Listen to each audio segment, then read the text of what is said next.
নবীদের গুণ। প্রত্যেকটা নবী ধৈর্যশীল ছিলেন, প্রত্যেকটা নবী সবের ছিলেন, প্রত্যেকটা নবীকে আল্লাহ তাআলা শক্তির মধ্যে একটা অসাধারণ ক্ষমতা দিয়েছিলেন। প্রিয় ভাইরা, সবর হচ্ছে এমন একটি হাতিয়ার, এমন একটি যন্ত্র যা কখনো ব্যর্থ হয় না।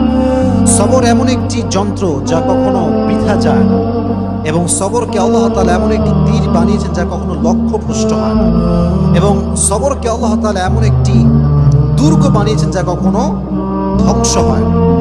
একটা বিষয় খেয়াল রাখেন, ওয়াসবিরু ইন্নাল্লাহা মা'আস সাবিরিন। আল্লাহ তাআলা বলেছেন তোমরা ধৈর্যশীল হও, এবং মনে রেখো যে সবর করে, যে ধৈর্যশীল হয়, তার সঙ্গী হয় একজন, তিনি কে? আল্লাহ তার সঙ্গী হয়। এখন প্রশ্ন হচ্ছে যে সবর, ওয়াই সবর ইজ মোস্ট ইম্পর্টেন্ট? সবরটা গুরুত্বপূর্ণ কেন?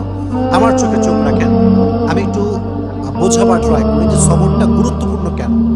আচ্ছা, একটু ফিল করেন যে আমাদের জীবনে একটা বিপদ আসছে, হয় আমার বাবা মারা গিয়েছে, আমার জব আমি লস করে ফেলেছি, জব হারিয়ে গেছে, অথবা আমার কোনো ইনজুরি হয়েছে, কোথাও আঘাত লেগেছে।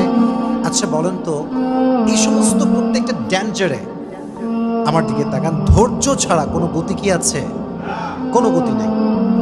There is no alternative way of sabr. সবরের কোনো প্রকার কোনো বিকল্প রাস্তা নেই। সবর হচ্ছে মুমিনের জীবনের সফলতার সবচেয়ে বড় হাতিয়ার।